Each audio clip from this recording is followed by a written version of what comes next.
Okay.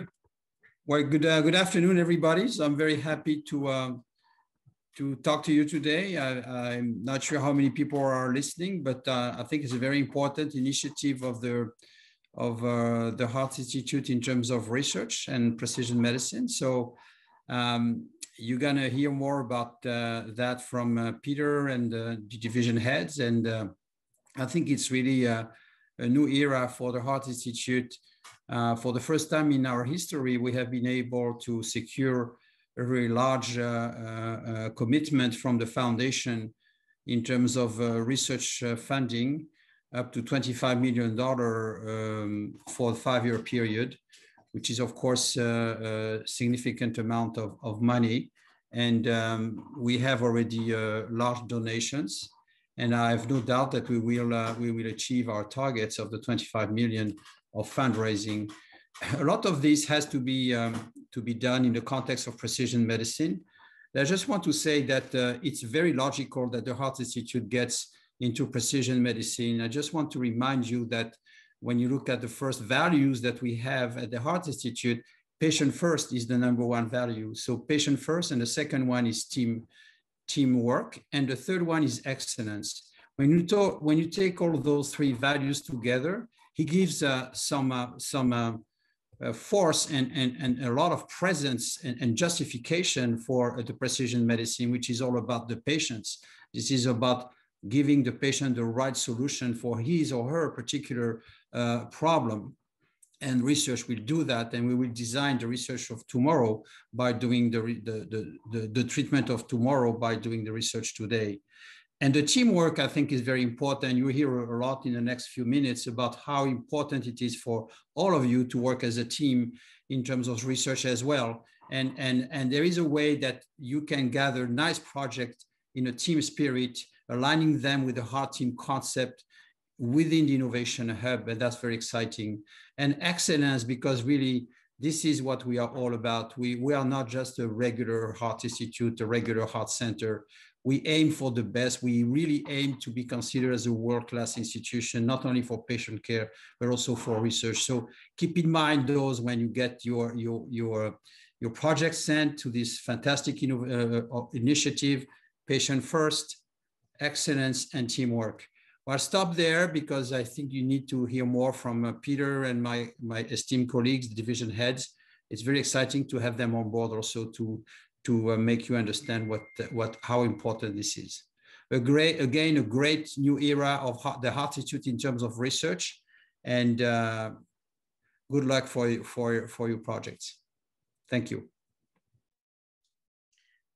Thanks so much, Dr. Masana. I think it's really exciting times that we have in terms of working together towards the opportunities of precision medicine, really to reach the next level of excellence. And the timing is good in that the Nobel Prize for Medicine was just announced today. It was David Julius who discovered the heat and temperature receptor. And also Arden Papandreou sort of discovering the touch and pressure receptor. And these are receptors very important, of course, in the cardiovascular system, but really actually allow us to survive as individuals in our environment and being able to truly being able to interact. And each of the Nobel laureates, first to thank their team of researchers that allow them to actually make these discovery, really, underscoring a number of the points that Dr. Masana mentioned earlier in terms of innovation, the teamwork, and really truly making a difference. And this is where I think precision medicine can really take us. So if I may just share with you in terms of some of the concept in terms of precision medicine program, in which I will give a high-level definition, the goals and the scope, and followed by the division directors who will actually give their perspective on this, and certainly, sort of bring forward the excitement of this program, followed by Anne, who will give us a more detailed launch in terms of the competition details. And when I talk about precision medicine, a lot of times the question comes up, what is precision medicine? And I think precision medicine is really actually part of our overall care for our patients. And here is the Heart Institute strategy, the further together. And you can see that, in fact, research is embedded in every component of the priority for the Heart Institute. And but particularly on the research domain, precision medicine is the one that I think everybody really converges very naturally, and being patient-centered, as mentioned earlier, but at the same time, really bringing the best of science together to solve problems for tomorrow. So the definition of precision medicine can be generally spoken as to really deliver medicine with the best treatment, prognosis, and prevention based on the individual patient's genetic, environmental, biological, and socioeconomic characteristics. So rather than kind of the previous era of more kind of generalized guideline-driven, almost assembly line type of treatment strategies, now we take every individual's unique characteristics and bring that into the fold to allow shared decision-making to really actually make the best treatment possible for that individual patient. And so the research goals include identifying the most important compelling questions. And this is where teams, hubs working together to identify the ones that really are still major gaps in terms of excellence in care, and to develop converged methodologies to advance the science. Precision medicine require specific considerations in terms of tools and being able to converge the information and analytic processes. And we need to actually have the appropriate resources in place. Many of these are in place, and you can see that we actually particularly built them into the RFA itself. And then it's team innovation. Keep in mind that this requires a diverse set of expertise to really make the biggest impact in the shortest time possible.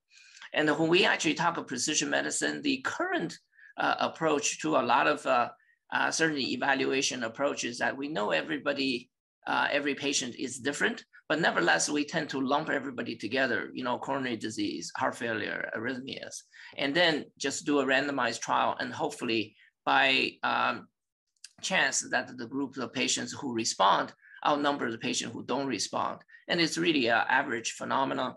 And quite often we see that many of the trials kind of result in a bit of a lottery, depending on which patient happen to be recruited into the trial. The concept with precision medicine is really actually go to the next level, in which you can actually take the entire patient population, but able to actually differentiate them based on very important physiological and socioeconomic characteristics. And so that we can actually group like patients with like physiology, and then evaluate treatments that's particularly targeted for their particular circumstances and biological substrate. And therefore, you can then achieve much greater impact. And the patients also will much appreciate it as well, rather than kind of, let's just try everything for everybody. And indeed, I think we can use one of the examples that I often quote, because this is really work from our institute, and really is landmark from the point of view that Dr. Derek So, in fact, previously have, with his team, have actually used a bedside diagnosis in terms of looking at the CYP2C19, which is a pharmacological allele that actually processes clopidogrel differently in patients with different alleles. And so you can actually have patients who are responders versus non-responders. And previously we give clopidogrel to everybody, but he demonstrated the concept that if you actually know the patient's specific genotype and give clopidogrel or no clopidogrel based on their metabolic profile, you can actually make a difference in terms of outcome. So that was the initial pilot trial published in Lancet. And then he actually levered the pilot funding from the Heart Institute into a $12.5 million multinational major trial together with the Mayo Clinic folks, and was able to actually conduct this Taylor PCI global trial.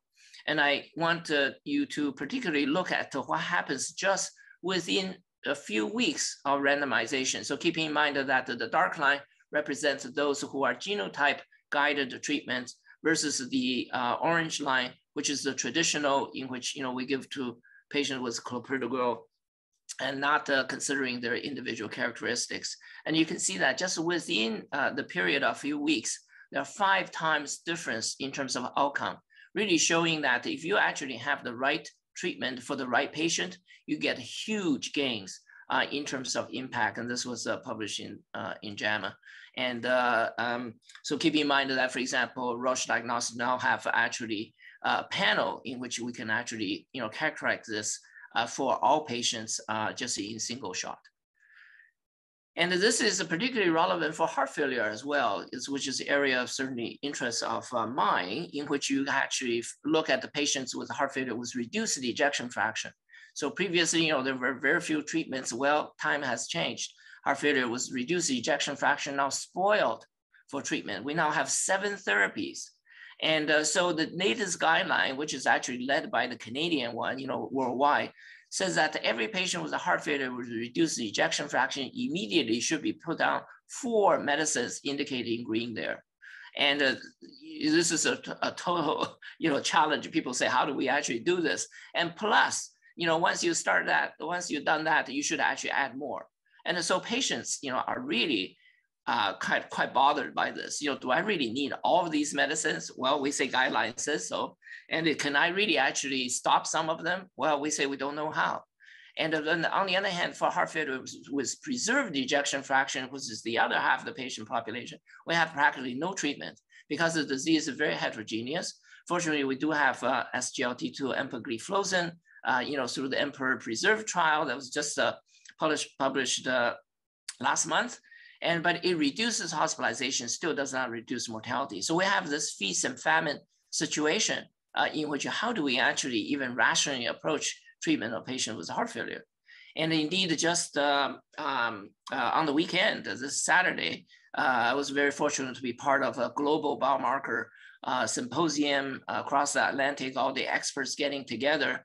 And I think the general exciting conclusions that going forward, we need a much more personalized approach using biomarkers as a way to actually guide therapy, and rather than using ejection fraction, which is of course not physiological nor really appreciated by patients. And indeed, we now have good examples. Just by a few biomarkers, you can actually come up with a precision treatment for patients with heart failure. And Rob Califf in the Shattuck lecture, which is published in the New England Journal earlier, and this one is a simplified figure that published in JACC, shows that we now have the ability to actually converge a number of very important data pieces for the patients, and not only include the system biology information, clinical information, socioeconomic information, able to integrate this together, but we can then make clinical decisions, help the patient to really achieve at the individualized therapeutic level. But this needs to be replicated with the external data so that it avoids the bias, while still allowing guideline-based prioritization. And so this way we can actually truly make a difference for the patient and their families to arrive at the best outcomes. And this is not just ourselves as well. If you look at the CIHR strategic plan, priority A is advanced research excellence in all diversity. It really needs to be inclusive. And some of the examples they give in terms of precision medicine include predictive analytics, patient-reported outcomes, shared decision-making, and novel tools, but we need to actually evaluate their effectiveness using the best methodology possible. In ICRH, which is the Heart Lung Institute, there's a particular emphasis of health inequities in the Canadian Indigenous peoples and also population facing potential systemic biases, that racialize the communities. And so funding is set aside specifically for these type of projects ahead of many other programs. So it really shows that precision medicine is a top of mind.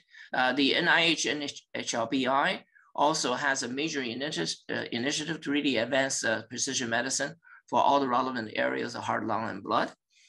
And the Heart Share program, which was just announced in terms of their awardees, invested $30 million into this heart share program. This is mainly for heart failure preserved ejection fraction, all about detailed phenotyping, the ability to actually match treatment to the patient. And as you can see that this is really top of mind. And we are here in Canada working on a number of heart failure networks, and the networks, in fact, will work together with the NHLBI networks to really find solutions together. And NIH has invested in this huge program called ALVAS, enrolling more than 1 million participants, more than halfway there already, with deep phenotyping, genomics, and clinical outcomes, really trying to rewrite the forward-going roadmap for clinical care. And so this is really actually where the world is going as well. So hopefully we can contribute with some unique thinking on this area.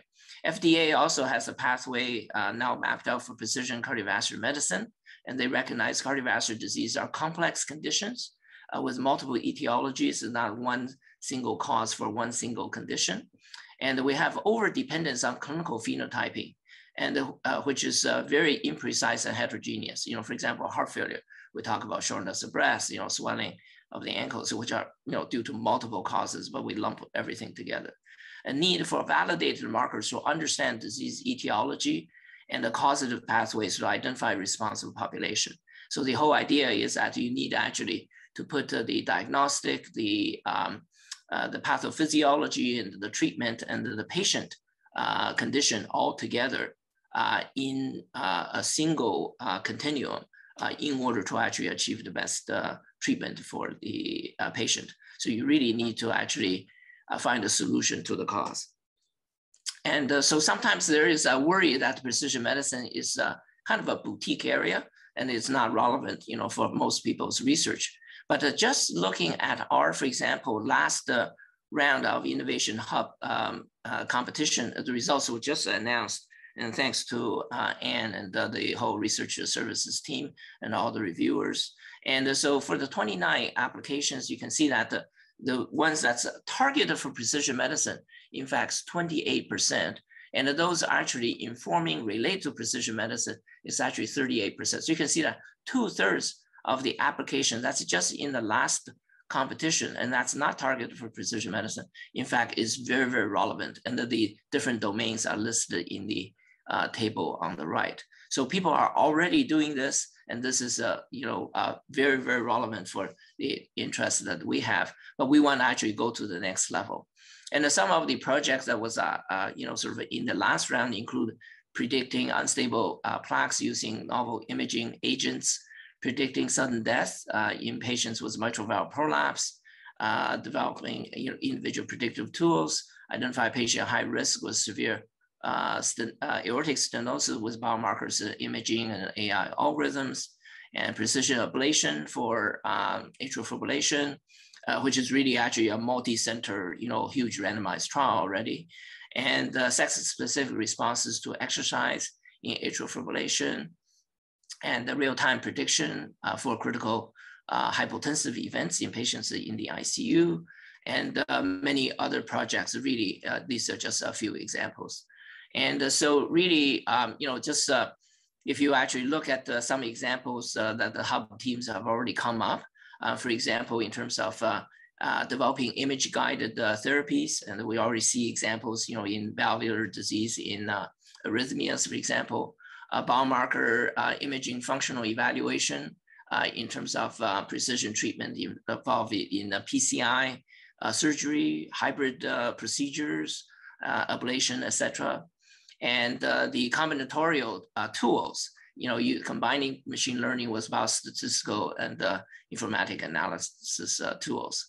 And also there are new tools that's under development by different groups that include the combinatorial tools, taking genomics and proteomics together is a new way to go, or combining one of those, with imaging, and to look at the exosomes or new ligands, which of course we have a really superb team here to actually, target your favorite molecule with the imaging ligand, and the ability to actually have big data integration, and so that we can actually have very precise models to develop both the algorithm for prediction and to be able to actually validate in other external cohorts. And so I think it's really, and also patients are really engaged in this, of course. And so I think this is really a unique opportunity. And so I'll leave this more for Anne to talk about in terms of the opportunities for the upcoming RFA, but we really actually want people to innovate, to think out of the box. And we have many tools available, including the biobank, the large databases in which you can actually link data. And we want to really folks to work together to answer big questions, you know, with big, bold opportunities. So thank you so much. And I'd like now to invite our chiefs of division to make some comments, and very much. And thanks so much for your support and attention. Thanks, Peter. Do you want me to go next, or? Yeah, so Rob, why don't you go next, and then Mark. I have a lot to add. I think, you know, really this is about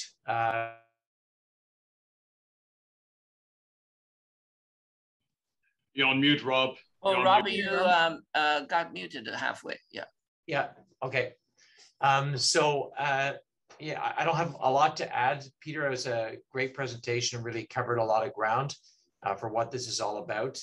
Really, you know, we're talking about approaches to patient care and treatment that accounts for individual patient characteristics. As you mentioned, genetic, biologic, environmental, and so on. And there's a lot of examples in cardiology and other divisions throughout the Institute where we're already embarking on this. I think you gave a couple of great examples with Derek So's work that's then expanded to a clinical trial. And I think those types of things, you know, we're doing this in intervention with specific interventions for particular patients in arrhythmia, sort of defining specific therapies as is being done already in the COAST work with Pablo, and the other AF work with David and Garish and so on. The heart failure team, the transplant work, specific looking at specific therapies in transplant vasculopathy, for example, imaging of course being a form of a biomarker. So there's a lots of things that are there. I think there's also opportunities to collaborate with other divisions. You know, I think it's a great opportunity to you know, find a stretch idea that could enable us, the Institute, to kind of move to the forefront, really kind of as a catalyst to other projects and bigger projects. So I think if people have ideas that think have potential, I know Research Services is ready, willing, and able to help them. You know, also let me know, and we can find the resources, potentially matching funds, other things like this that can help enable the projects as well. So thanks, Peter. Yeah, so thanks. Maybe Mark can go next, and Thais follow. Yeah, ladies first. Thais, okay. I want to hear your take on this first. Okay, Thais goes first. Oh, thanks, Mark. Yeah. Thanks, everyone, and hello to everybody in the audience, and thanks to Research Services for this opportunity. First of all, let me just start by saying how exciting it is, I think, to be living and working at the Heart Institute in this moment where precision medicine is taking a focus, right? A focus from a strategic standpoint, from a funding standpoint. And I find this, I mean, precision medicine is the future of medicine. It's better medicine. And to be able to have this focus that comes from above, to really get all of the brilliant minds in this building together, thinking along the same lines and moving together, I think the potential is just absolutely incredible. So congratulations to our leaders that have really literally put the money where their mouth is for this initiative. And it's really getting us to think about these complex issues that they are going to make science and medicine better. So with that in mind, what I was asked to speak about specifically is on the use of sex and gender-based science and medicine as it pertains to this whole concept of precision medicine. So, you know, when we say precision medicine, I've said this before, and I know I sounded like a broken record sometimes, but when precision medicine is mentioned, the first thing that we tend to think about are the very fancy things, right? We think about genes, biomarkers, imaging markers, AI, targeted therapies, targeted procedures. But at the very end of the day, I'd like to remind everybody in the audience, so let's pull back from that for a moment and understand that good precision medicine starts with very simple sex-based medicine. Is my patient a man or a woman? Let's start with that, right? I have a 2-year-old at home, and my 2-year-old can already tell that men and women are different most of the time. So why is it that science still treats men and women the same way, right? So let's start with that. That's the base of our pyramid. And to be able to engage in that, and I'm not suggesting that every scientist at the Heart Institute needs to become a specialist in sex-based medicine. That's not the case. There are some of us who do that, but what every scientist should do is consider at least sex, and importantly also gender and race and ethnicity and other aspects as they start to conceptualize their precision medicine projects. So when it comes to incorporating sex alone, there have been some frameworks that have been described, and I'll just mention them here just to help you as you're getting your minds together to start to think about the project that you're going to be submitting for this upcoming funding initiative. But consider the 4 C's, right? Consider, collect, characterize, and communicate. So consider, when you're starting to develop the idea for your project or for your grant, design the study that it's going to bring women in too, right? There's so much data out there in white men. We have to start to consciously bring in women and ethnical, I shouldn't say minorities, but underrepresented populations into this concept as well. I encourage you to think of the disease that you're trying to understand and look at the epidemiologists and what proportion of this disease affects men and women, and make sure that in your design, you commit to recruiting similar proportions of men and women. I work with aortic aneurysms all the time. I know that 30% of aortic aneurysm patients are women, so I make sure that my studies have at least 30% women in them. So start with that, then collect, that's the next C. Make sure that you have strategies for your recruitment that is going to, they're going to not be a barrier for women to participate in the study, because that's one of the historical barriers for advancing sex-based medicine. And at the Canadian Women's Heart Health Centre, we have lots of resources. We have lots of scientists that work either in the center or collaborate with us that have lots of techniques and tips. We have lots of patients that can partner with you to really help you in your design and recruitment. And you collect the data in a sex-based manner. You tabulate the data in a sex-based manner. The next C is the characterize. So you don't need to write a sex-based paper, but at least make sure you look at the sex separately and make sure that whatever your research question is, are the results applicable similarly to men and women? If they're the same, fine. If they're not the same, this should be highlighted. This could be a new line of research for you. And lastly, communicate. Make sure that if you have looked at the data, if you collected it properly, you've looked at it, make sure you report in your papers, in your publications, in your presentations. Just these simple steps is the really basis of sex-based medicine that is going to make your science more just and more useful. And that's just for sex. And then there's the whole concept of gender, which we can talk about in a different day, gender being a social construct. And as an example, I always highlight myself.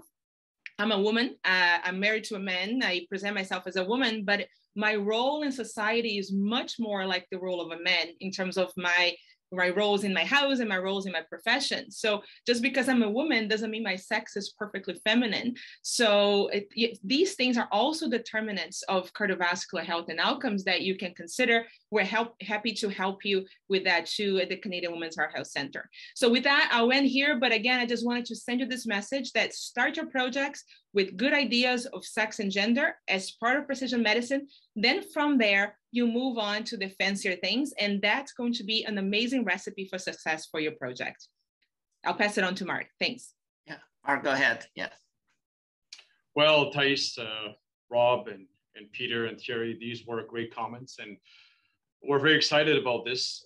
Obviously, I'll speak on behalf of surgery. I don't know how many surgeons are on this call, but it's very important. When the initial leap was made around precision medicine, I emphasized that surgery is very relevant.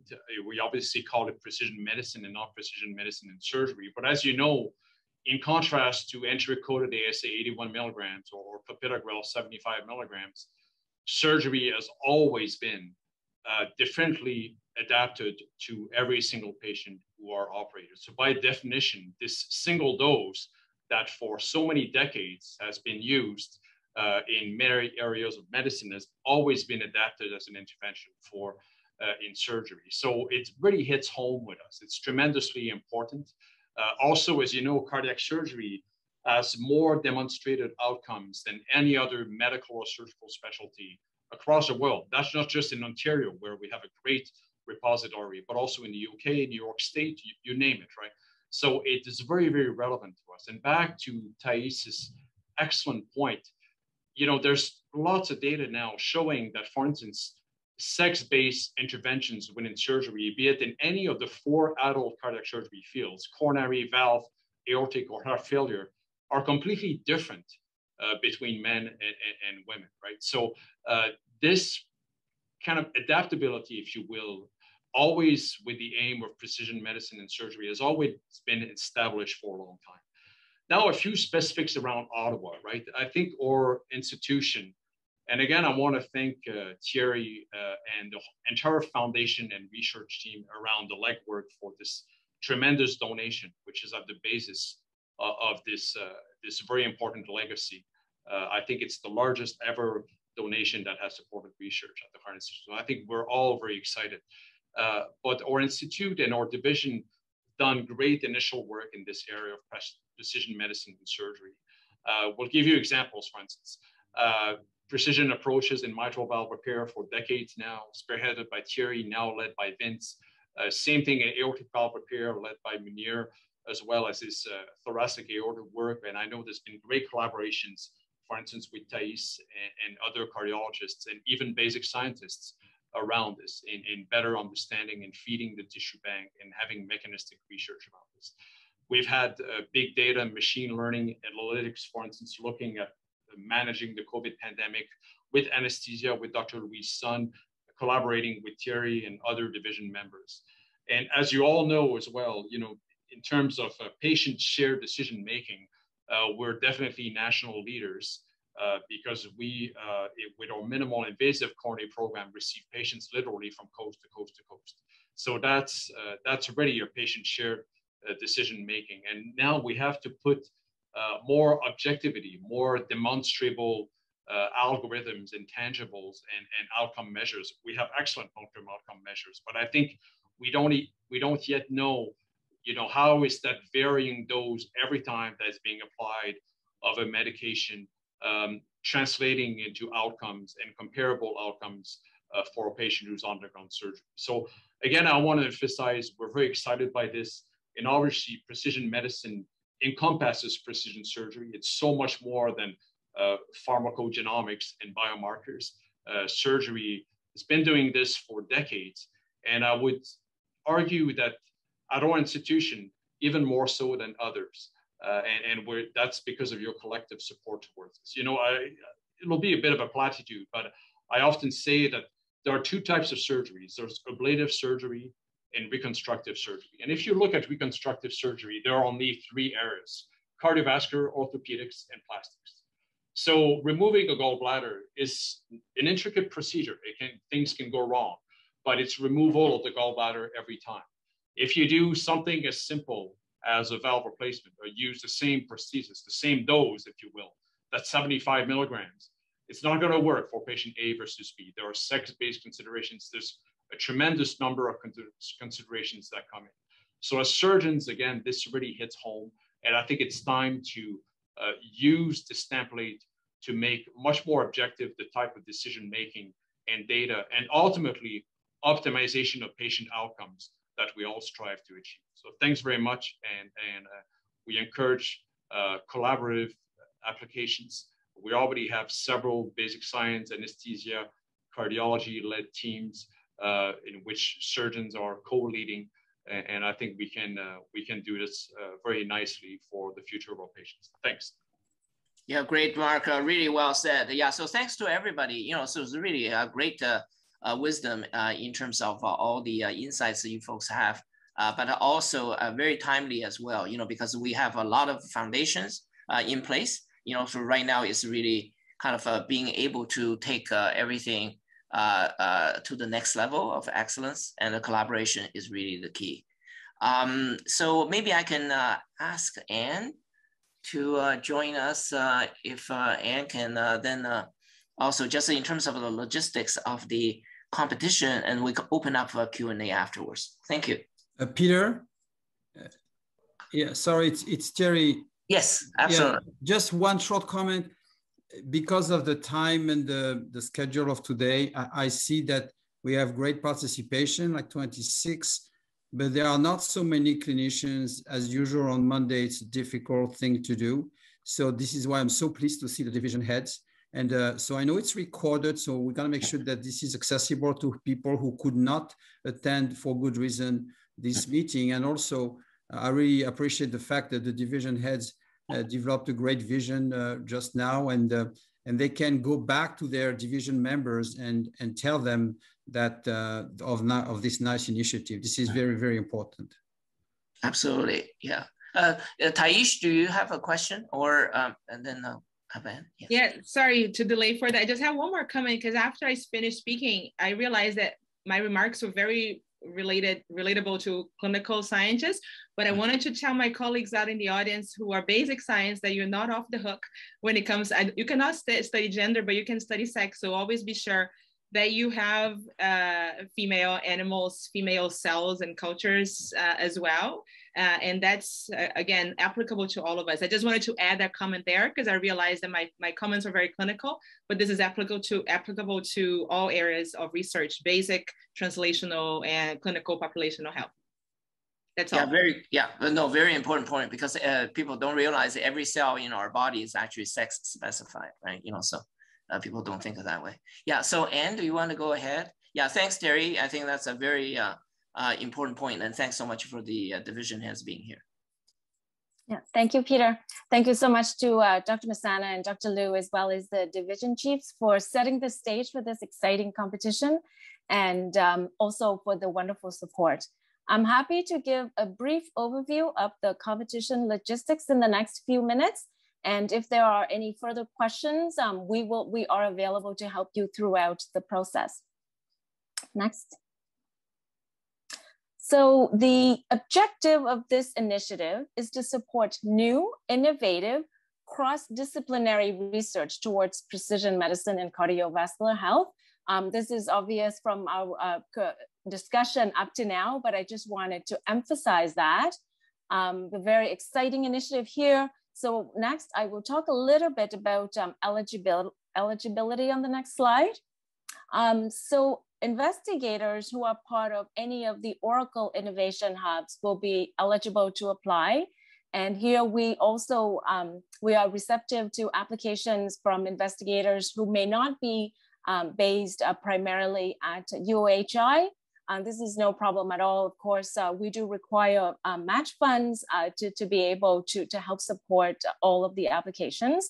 And just a quick note that infrastructure requests without a clear research question are not eligible in this initiative. Next. The type of proposals that will receive priority in this competition, and this has been consistent in the last few rounds of Oracle initiatives. As you know, equity, diversity, and inclusion is very important. So we do encourage EDI considerations in both the research plan to look at the sex and gender-based elements, as Dr. Coutinho mentioned, but we also encourage EDI considerations in the team membership. And this runs the various areas from interdisciplinary also to the various compositions, also underrepresented groups potentially. And as importantly, we encourage the applicants to engage the heart teams as the heart teams and the innovation hubs do work very closely, and we do try to align our goals as well, there is an important linkage, is that ultimately it's the research that informs the best patient care. And the other priority area would be engaging patient partners, another important area. And this is a big initiative as well at the Tri-Agency, and we definitely have resources to help you with this. So just any questions later, we can definitely help. In terms, next. In terms of funds available to support the projects submitted in this competition, we will be able to support two streams of projects, and one is pilot projects, and the second one is pilot team grants, which is a little bit bigger. For pilot project applications, the maximum budget request is up to $50,000 per project. For pilot team grants, that would be $100,000, a little higher, as it is more of a complex research question that you would be addressing. So here we would like to thank our funding partners, the Division of Cardiology, Division of Cardiac Surgery, as well as the Women's Heart Health Center in joining us once again to support another important Oracle initiative. Next. So in this competition, this is the first time we kind of have priority announcements in an Oracle initiative. So I do want to highlight this. And the first is biobanking. And within the funding envelope, we will put aside up to $100,000 in total to fund proposals that incorporate sample retrieval or sample collection at the UOHI Biobank. And this is, biobank is an important aspect in precision medicine, as you can appreciate. The other priority announcement is leveraging ICES databases. And here we provide support through the UOHI Population Outcomes Research Unit. So we highly recommend that if your proposal links in with ICES data, we would highly recommend you to connect with the scientific directors of the Population Outcomes Research Unit. That's Dr. Jody Edwards and Dr. Louise Sun, who could help you with this. Next. So I just want to get into a little bit about a pilot project versus a pilot team grant. So a pilot project, the proposal is focused on an interdisciplinary research question, which can be undertaken by individual researchers or a small group of researchers. And the expected deliverable for this is that the results would support a grant such as a CIHR project grant, potentially Heart and Stroke Grant in Aid, or something like the New Frontiers in Research Fund Exploration Stream, as well as potentially an NIH R01, for example. So not just limited to CIHR and Heart and Stroke, but definitely that type of grant. And for a pilot team grant, as some of you may have, I think some people have asked previously, the proposal is focused on a complex interdisciplinary research question, and it would require the involvement of at least 2 to 3 lead investigators from different research areas. And the expected deliverable here is that the results ultimately support a larger strategic grant, such as team or network grant at the various agencies. That could be CIHR, Heart and Stroke, as well as the New Frontiers in Research Fund transformation stream, for example. So then I'll get into the evaluation criteria a little bit. So for this, for the Oracle competition, the total score for this round will be out of 115, and the scientific review is out of 100, patient review out of 15. I'll get into the details of the scientific versus the patient review in just a minute. So scientific criteria. We have 4 evaluation criteria, and they are weighted equally. That's originality of the proposal, the research approach, design, methodology. The next is the applicants and the interdisciplinary strength. And the last is impact. I can definitely give more details on these criteria, but in the interest of time, I'm going to move to the next slide. And if there are questions, I'm happy to take them offline as well. So in terms of patient review, we ask you for the lay summary, as well as a description of the patient engagement. Relatively short sections, and they are geared towards the a lay audience. So these two sections will be reviewed by the patient partners. So there will be a committee for that. And the kind of question, the kind of thing that they're looking for example, in the lay summary, how well is the study described in lay language for a lay audience, for example, and the kind of thing they look for, the prevalence of the condition you're studying, and how are the patient relevant outcomes addressed, for example. In terms of patient engagement, we want to see concrete activities that you have undertaken or will be undertaking in terms of engaging patient partners. Potentially, I would say highly encouraged to list them as co-applicants in terms of their involvement with the project design, as well as conduct, interpretation, dissemination of results. And one key thing is that when you engage the patient partners, it's highly recommended that you speak to their lived experience in terms of whether they've had the condition that you're studying, or whether they're a caregiver of someone in the family who has lived with this condition, and also in terms of their experience and expertise in the sense that how what they've done, how it helps them to be involved with your project. What we have is that we actually have strong examples of lay summaries and patient engagement descriptions that we can share with you as reference materials if you are interested. Next, I'll get into the just a quick overview of the review process. So the applications will be reviewed by two committees. First, by the patient partner committee. Then the comments from the patient partners will be sent to the scientific committee.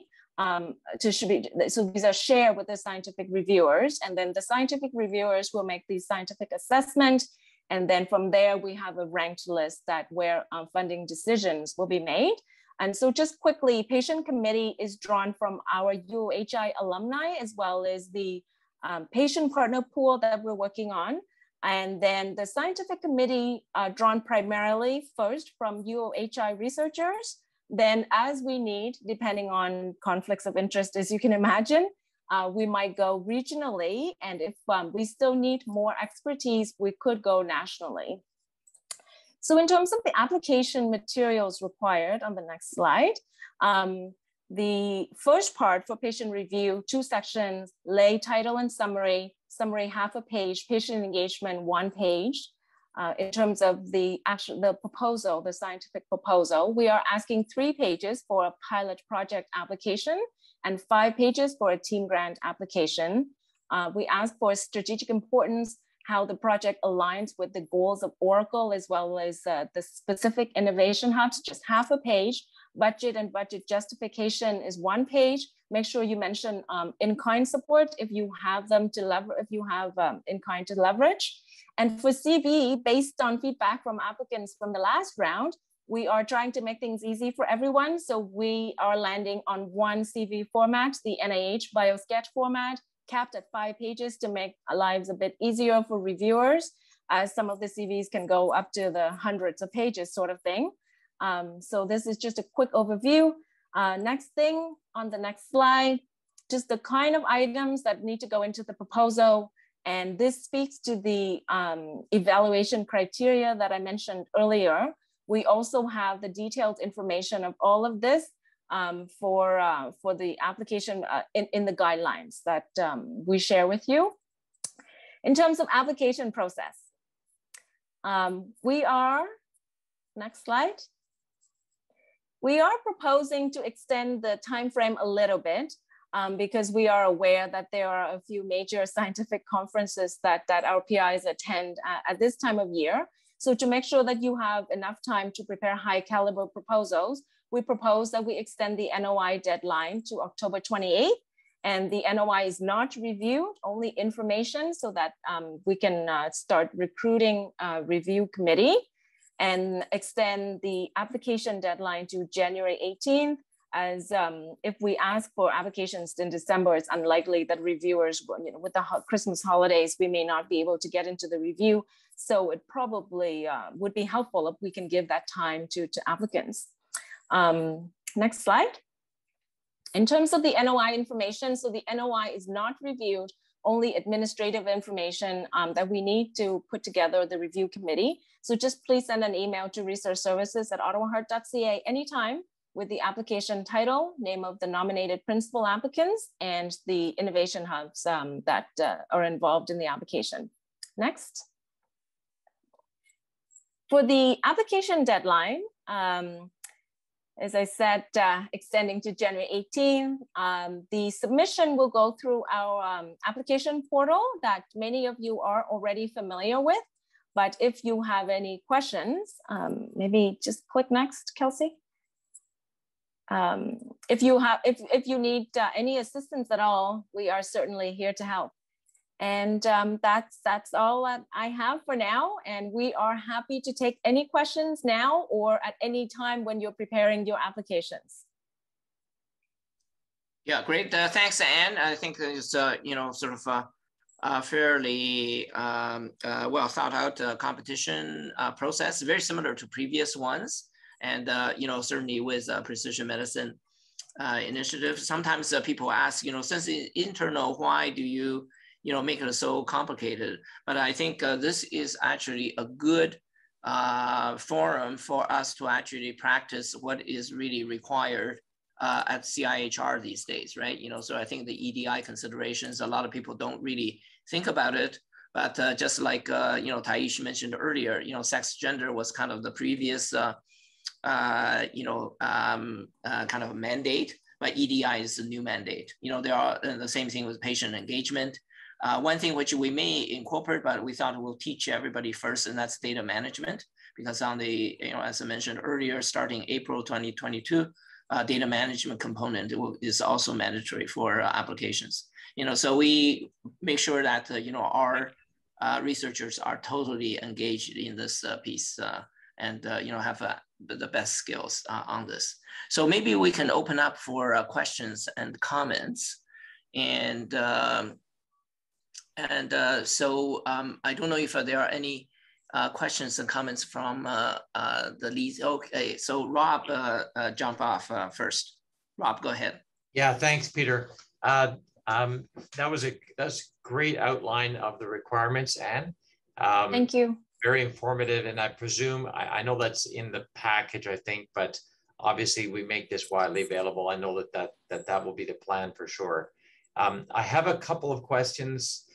So I can't think of anybody who's active in research who isn't part of a hub. There might be a couple who are on teams, but not hubs. So I presume those people are potentially eligible. And like, if they're not on a hub, they could join a hub type of thing. So would be encouraged to do that.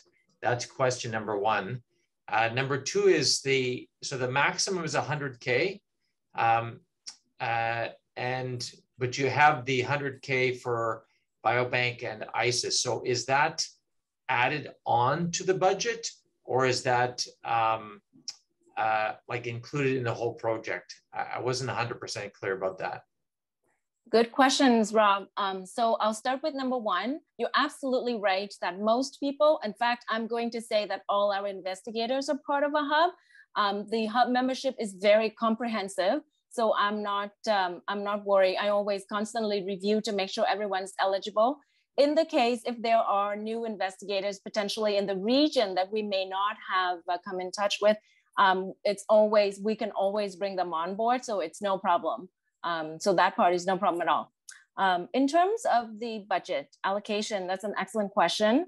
I would say that's on top of the funding envelope. I'm going to say that we haven't quite determined an exact number for the reason that we do have a bit of flexibility in terms of the gift from the precision medicine gift. And the fact that even in previous Oracle rounds, as long as we have high caliber applications, we really try our best between Oracle and the funding partners to fund as many high caliber projects as possible. So roughly, I'm going to say that we're looking at, say, I have this, I was going to say this, but I wanted to make sure we have time for questions. But roughly, we're looking at, say, funding about maybe 3 team grants, so that's up to 300, and then maybe roughly six pilot projects at 50K each potentially. So in the call, the version that we sent out, we had identified just about roughly over 300, but I think we might be able to do a bit more. However, it is all contingent on the quality of the applications that we received. So I just want to reassure everyone that we'll try to fund as much as we can, as long as the applications are highly ranked, excellent, high caliber.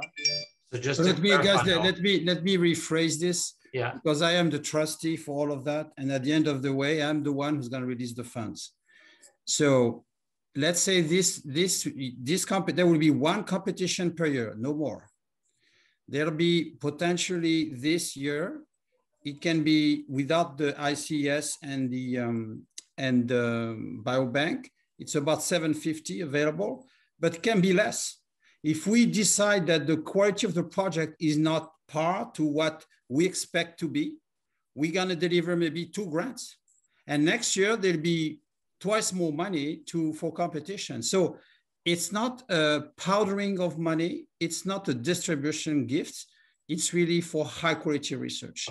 And if there is a high quality project, which is above 120, 150,000, there is no, it's flexible. At the end of the day, the scientific committee will do their work. They will submit to me as a CEO the proposals, and I want to make sure that it's in line with all my discussion with the foundation. This is why it's not like a CHR or CFI, but of course, I guess everybody would try to trust the work of the scientific committee.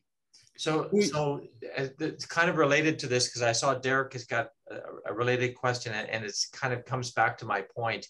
So is the 100K, the additional 100K, yes, that would be for ISIS or biobank, is that for one specific project each, or is it potentially to be split amongst projects? Yeah, that's what I figured. The way it's going to work, I imagine, Peter, I would say that there is a project and there is a certain amount for biobanking or for ICS, and then this amount can be taken out of the 100,000 twice, and the rest of the money for the project is out of the let's say the 750,000. So it's about, on average per year, would be about $1 million going. We put 750 now because we expect that people will take time. But Anne, can you be more precise with the deadline? I'm not sure that what is the deadline? We pushed the deadline, right?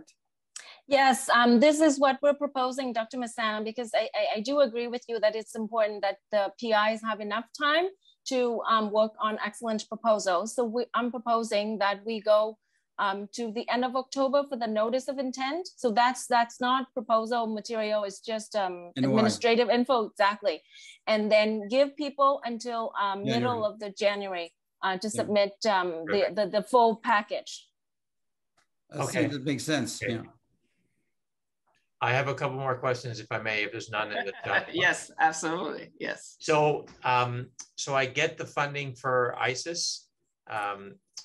There are other databases, other robust administrative databases available, high caliber databases. Would there be, would the ISIS pool of funds, would those fall into that category? If you're applying to another robust national provincial administrative database? Yeah, so if I can comment on that, yes, we encourage. So the whole idea here is, because of the upcoming data management strategy, and we encourage people to actually link data together. But to do really good data linkage, you really need professionals. It's not something that I got this data. Yeah, there are some that I'm aware of that are professional too, but maybe don't charge what ISIS charges. Yeah, so then, so the whole idea is we encourage that. And the reason for the ICES opportunities, because ICES is the one that has the highest cost, which can be a barrier, and also highest complexity, and which require a lot of input. So we want, and there's been a lot of feedback from folks who want to do ICES work, right? And that the cost is a barrier. So we are trying to at least make this more accessible for really well qualified studies, so that it's not a penalty for people who want to actually do that. Yes, if you have a better database that's less costly, wow, that's fantastic. So one last question, and I've had a couple of people ask me this. So, there are the existing AFP innovation grants that some people hold. These are often small projects, not so well funded. They are pilot that actually may fit well with this. So would people be able to use that as a base and also apply for this opportunity for additional aspect of a pilot project that they got sort of innovation fund for, not necessarily CIHR heart and stroke, but do you know what I'm asking? Yeah. So we want obviously to fund as many new opportunities as possible, and but on the other hand, if people have started, let's say, with a smaller project and already built something, that may be an advantage, for example, for the team application, and that's certainly, very much would be an asset from that point of view. But we don't want people to double dip, because we track these funding, and certainly, we had spectacular successes, but there are also, funding that goes out and not much happens, right? Yes, and we trust the investigators, and we want the people, to really utilize this funding to leverage, right? And we really want the success build on success. And so, it's not a kind of exercise in which you just collect, sort of money in the bank. And so it needs to be real. We don't want people to double dip, but we want to see if people truly have leverage, that they can actually find. Then that's great, because that's a added asset to the application. Absolutely. So this is great. One suggestion I would have is that, yes, it's available for people to view, but I would also suggest, brief meetings with all the divisions, when they hold their meetings, to make sure that people are sort of fully aware. Great work.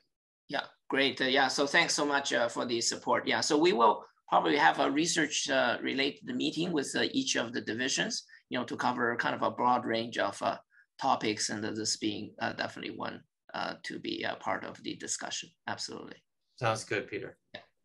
If I may, one aspect which is also interesting but not conditional, and I think Anne was right not to put it in the presentation, is the ability for an idea to generate some commercialization aspects, some IPs. I'm not saying it has to be, but it has certainly a certain value. And I know the boards are very sensitive to that. We have a lot of very smart people and important people in these boards. And so I want to make sure that everybody understands this is a great kudos to, of course, to Anne and Peter, to make it very scientific, so as much transparent and like a grant application. But at the end of the day, this is money coming from private donations. So there'll be a phase that you guys, you would never see, or very little, is the phase where as a CEO is accountable to these people, because this is the condition by which they made the donation. So it's only not one donation. And there are other situations that we are envisioning where more donation will come and can be actually kind of connected to this process in a way that the new donor will be happy. I think all of this is very important, because as we know, this is actually a very stable source of funding. I think the big change for everyone on the call is to understand that for the first time in the history of the Heart Institute, and I really insist on this, it's the first time in the history of our institute we have a commitment of the foundation to make the majority of their efforts to support research. And it has taken a lot of work to do that, because the foundation until now, they were more convinced that it's much easier to attract fundraising for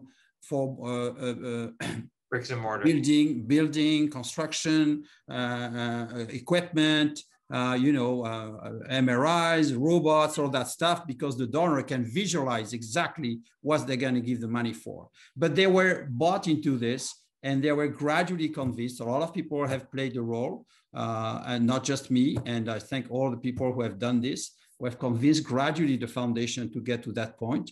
And this is very important for us, because that means it's a stable source of funding for research. It's not just a 5-year campaign. I will not be there in 5 years, but I can guarantee you that it will never stop from now on. I think it was important for the researcher to understand that. But we cannot just give up the money like this. It's not like, okay, and it's not like me, the CEO, saying, okay, I'll give that to you, I'll give that to you. I want a process upfront, but at the end of the day, we have to be very careful with the way we convince the donor that they did a good donation, it worked out, and they're going to continue to give. Yeah. Sorry. So so I just want to formally really, thank Terry for the amazing vision and actually the work behind it. Because when we made this announcement, for example, at the PI forum, and there were gasps in the audience, because people never have seen this type of a commitment to research previously at the Heart Institute. So this is really very transformative moment. But at the same time, it's really exciting, because I think the research community has gathering momentum, and this is exactly the type of, I guess, sort of added incentive to really, make this very, sort of exciting for the entire institute, changing our, entire trajectory. Yeah. So are there other questions? If not, and in view of the time, I'd just like to again thank everybody for joining us for this very exciting session, and which will also be a webinar.